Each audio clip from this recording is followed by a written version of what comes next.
आपके दोस्त टुन्नी एनिमल फिर से आप सबके बीच एक नए मजेदार कहानी लेकर आ गया है। तो हो जाइए आप सब कहानी देखने के लिए तैयार। चलिए शुरू करते हैं। एक जंगल में सुंदर सी एक तोता रहती थी। वो इतनी खूबसूरत थी कि उसकी माँ ने उसका नाम मनोरमा रखा था। मनोरमा तोता न केवल खूबसूरत ही थी बल्कि बहुत पैसे वाली भी थी। जंगल के बाकी पक्षियों के पास जो कुछ नहीं था वो मनोरमा तोता के पास होता था। तोता के अहंकार के वजह से हर कोई पक्षी उससे डरते थे। ऐसे ही एक दिन तोता अपने घर में बैठकर सोचती है, सच में मैं कितनी खूबसूरत हूँ। मैं इन लोगों के साथ कैसे रह सकता हूँ। मुझे एक अपने लिए अच्छी सी जगह खोजनी चाहिए। मनोरमा तोता ऐसे ही अपनी खूबसूरती के अहंकार के दिन बिता रही थी। कोई भी उसके साथ दोस्ती करना नहीं चाहते थे। काली कौवा ही उसके दोस्त बनना चाहती थी। हमेशा तोते के साथ बात करना और हर वक्त तोता से बात करने की मौका ढूंढती रहती थी। अरे मनोरमा, कैसी हो? बहुत दिनों बाद मिले हो।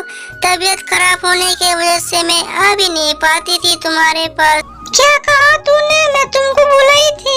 मुझे तुमसे बहुत दुख हुआ तोता। मैं तुमसे इतना प्यार करता हूँ कि और तुमने एक बार मुझे सोचा तक नहीं कि वो कैसे आए ना मुझे बुलाया है तुम्हें को बार। क्या हुआ था या मैं उनको जानकर क्या करूँगी? मैं तुम्हें तो बुलाया तक नहीं है, तुम आ गई हो मुझसे बात करने। इसमें मैं क्या करूँ? तुम मेरे दोस्त हो इसलिए बार बार आती हूँ। तुम चाहो मुझे बुलाओ या ना बुलाओ, ओ तुम जानो मुझे किसी की जरूरत नहीं है। ऐसे ही एक दिन बीते रहे थे। मनोरमा अपनी खूबसूरती के आकार में डूबी रही थी। सबसे बुरी बर्ताव करते रहते थे। सब मनी मन दुखी रहते थे और उससे मिलना भी बंद कर दिया था। फिर एक दिन मनोरमा खुद से ही कालू कौवा को बुलाता है फोन कर कर। मनोरमा, क्या तुमने मुझे बुलाया है? हाँ बुलाया है। आज हम और तुम्हें एक जाके सुंदर सी जगह खोजनी है। मुझे लगता है कि जितना सुंदर हो उतना ही सुंदर जगह में मुझे रानी बनकर रहना चाहिए। हो तो सच है, तुम तो सच में बहुत खूबसूरत हो। तुम रानी जैसे ही हो, लेकिन मैं इसमें क्या कर सकती हूँ तुम ही बताओ। तुम मेरे साथ चलेगी और मुझे कोई भी परेशानी हो तो तुम मदद करेगी। इसके बाद कालू कौवा और तोता नए जगह ढूंढने निकल पड़े। लेकिन कुछ देर जाते ही तेज तूफान आता है। वो दोनों एक जगह रुक जाते हैं। तूफान के जाते जाते ही वो दोनों फिर जाने लगते हैं। तूफान की वजह से चारों तरफ पेड़ पौधे बिखर पड़े थे। कई पक्षी के घोंसले भी टूट गए थे। उनके उड़ते हुए देखकर पक्षी और पेड़ मदद मांगने लगते हैं।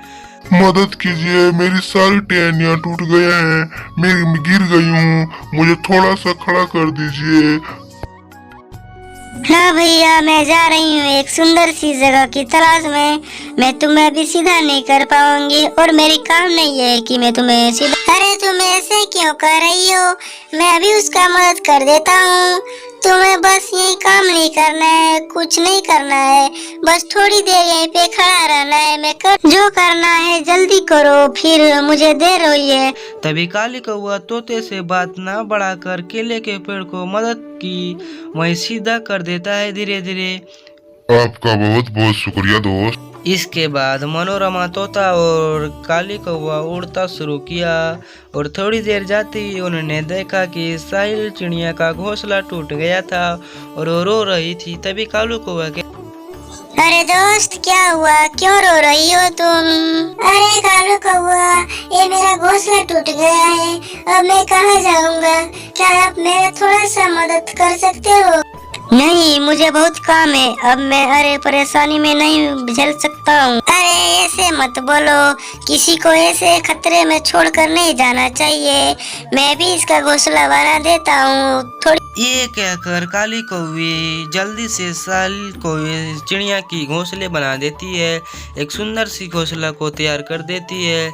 ऐसे ही जंगल में कई सारे पशु पक्षी पेड़ पौधे भी को मदद किया, लेकिन मनोरमा चिड़िया ने कुछ नहीं किया। ऊपर से वो चिड़िया ज़्यादा नहीं उड़ने पा रही थी, तो अब उड़ने में भी कमज़ोर हो गई थी, इसलिए वो मनोरा काली को वैसे कहती है। अरे बाप रे बाप, का तेरा ही कारण मुझे अब बहुत समय बर्बाद हुआ, और तुम रहने की भी अब बंदोबस्त करो, अब मुझसे उड़ा नहीं जा रहा है। ये तो बहुत अच्छी बात है, मुझे भी सबके साथ अब अच्छी दोस्ती करने में अच्छी लगती है, मुझे सबसे दोस्ती हो गया है। ये जगह भी बहुत काफी खूबसूरत है, कि यहीं रहेंगे, मतलब मुझे तुम एक सुंदर सा घोंसला बना दो, उसमें ही रहूंगी और तुम रहोगे घोंसले के बाहर, क्योंकि मैं तुम्हें अपनी दासी बनाकर लाया हूँ। मनोरमा की बात सुनकर काली कौवे की बहुत दुख होता है, लेकिन वो बिना कुछ कहे ही उसने तोता के लिए एक घर बना दिया। तब तोता ने उससे कहता है, फिर अब तुम जाओ और पूरे जंगल में घूमो और बताओ कि आज से मैं जंगल की उनकी रानी हूँ, और सभी को मेरा सम्मान करना चाहिए, और हर दिन मेरी जरूरत की सारी चीजें पूरा करना चाहिए। ऐसे ही कालू कौवे जंगल के सारे पशु पक्षियों को सारे बात बताता है, और वो सारे कुछ बताता है सारे पक्षियों से। तभी सेल कहती है, हाँ तोता, तुम्हारे साथ कितना बुरा बर्ताव किए थे, और तूने उनकी रानी बनने की बात कर रही है। आज तक वो किसी को कोई जरूरत नहीं की है, उनके रानी बनने के बेहतर है कि रानी बनाया जाए, कि तुम्हें रानी बनाया जाए। ऐसा मत कहो, वो भी मेरा दोस्त है, और जैसा ही की बात करता है, वो बुरा बर्ताव जैसा भी कहा है, वो मेरा दोस्त है। अब जो होगा देखा जाएगा बाद में। कौवे की बात सुनकर अब तोता कहता है, वो अपने आप को जंगल की रानी घोषित कर लेती है। सारे पशु पक्षियों से वो कहने लगता है, जो मेरा बात मानेगा। तोते की बात सुनकर सारे पशु पक्षियाँ उसको रानी न बनने की, डायरेक्ट उस काली कौवे को रानी बनने की घोषित करता है। हाय राम, तुम लोग को ये पसंद है? एक बदसूरत काली कौवे को रानी के रूप में पसंद करते हो? तुम्हारी दंग देखकर मैं तो मंडरा जाती हूँ। सुंदर होने से क्या होता है, सुंदर तो तुम पूरी हो, लेकिन तुम्हारा मन तो काली कौवा से भी बुरा है। तुम्हारा यहाँ रानी बनना ठीक नहीं है, तुम यहाँ से जंगल से चले जाओ। केले पेड़ की बात सुनकर सारे पक्षियाँ उसको भगाने लगते हैं। हाँ, चलो यहाँ से निकलो, तुम मेरे जंगल के लायक नहीं हो रानी बनने के लिए। क्या मैं कहाँ जाऊंगी? जहाँ रहती थी वहाँ मुझे कोई पसंद नहीं करता है, वहाँ पर भी लौट नहीं सकती हूँ, और हम नहीं जानते हैं। जहाँ रहना है तुम जाओ, यहाँ से भागो मेरे जंगल से। तुम सब दया करो, मेरे दोस्त को दूर मत भगाओ, वो कहाँ जाएगा, उसके मेरे पास ही रहने दो। मुझे क्षमा कर दो काली कौवी, मैं तुम्हारे साथ कितना बुरा बर्ताव किया है, और तुम मेरे लिए कितना भला चाहती हो, मुझे माफ कर दो काली कौवी।